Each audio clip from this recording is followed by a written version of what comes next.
Then we come to another tremendously important area, perhaps the most common of all, what I call self-imposed curses.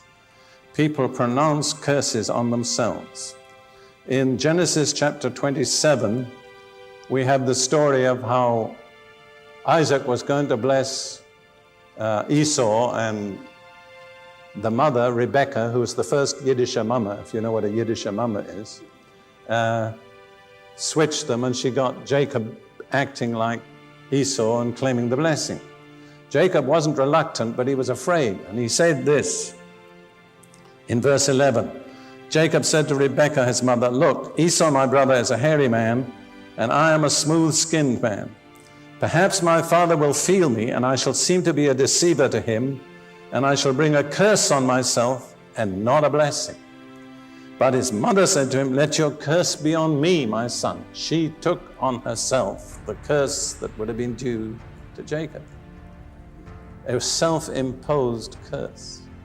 Now, if you go to the end of the chapter, just the last verse, you find Rebekah beginning to use very negative language about herself. Rebekah said to Isaac in verse 46, "I am weary of my life because of the daughters of Heth. If Jacob takes a wife of the daughters of Heth, like those who are daughters of the land, what good will my life be to me? I'm tired of living. What's the good of living?" That's a typical statement by somebody who's under a curse, you see. Never permit yourself to say that. Don't make negative statements about yourself. Don't say, "I'll never be able to do this. I never succeed. I'm no use. I'm a failure. I just can't take it anymore." And then you go on and you say, "I wish I were dead. I'd be better off dead." Do you know what you're doing? You're inviting the spirit of death. And he doesn't take many invitations. Ruth and I have dealt with countless people who needed to be delivered from the spirit of death because they'd invited it. They'd imposed a curse upon themselves.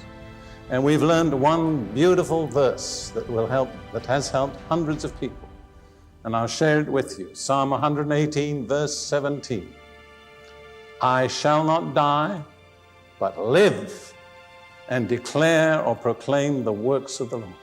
If you have made a negative remark about yourself, if you have imposed something negative on yourself, you need to revoke it by the positive.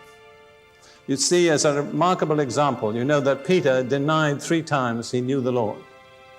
Later on, after the resurrection, beside the Sea of Galilee, Jesus had a personal talk with Peter. And 3 times he said, "Do you love me?" He made Peter affirm 3 times that he loved him. Why did he do that? Because Peter had to revoke the negative statements he'd made before the crucifixion. See? So if we've said something negative and brought some dark shadow over us, we need to revoke the negative and replace it by the positive. And this verse is a perfect one. "I shall not die."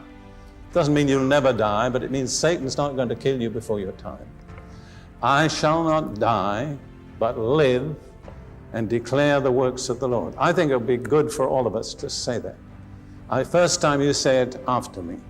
"I shall not die, but live and declare the works of the Lord." Now let's all say it together this time. "I shall not die, but live and declare the works of the Lord." Now once more.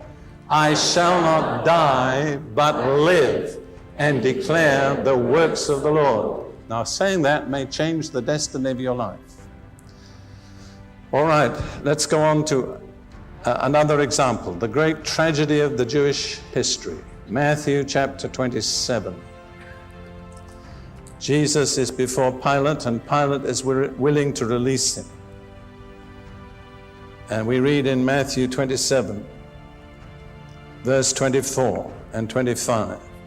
"When Pilate saw that he could not prevail at all, but rather that a tumult was rising, he took water and washed his hands before the multitude, saying, 'I am innocent of the blood of this just person. You see to it.' And all the people answered and said, 'His blood be on us and on our children.'" What's that? A self-imposed curse. The great tragedy of Jewish history. And by those words, a strand of tragedy was woven into Jewish history, which has run for 19 centuries. What a lesson not to say the wrong thing about ourselves. I pointed out to you in the previous session that God had protected Abraham against curses. He said, anyone that curses you, I will curse. There's just one area that God could not protect the Jewish people from themselves. See? And that's true in our lives many times. God can protect us from everything except what we say about ourselves.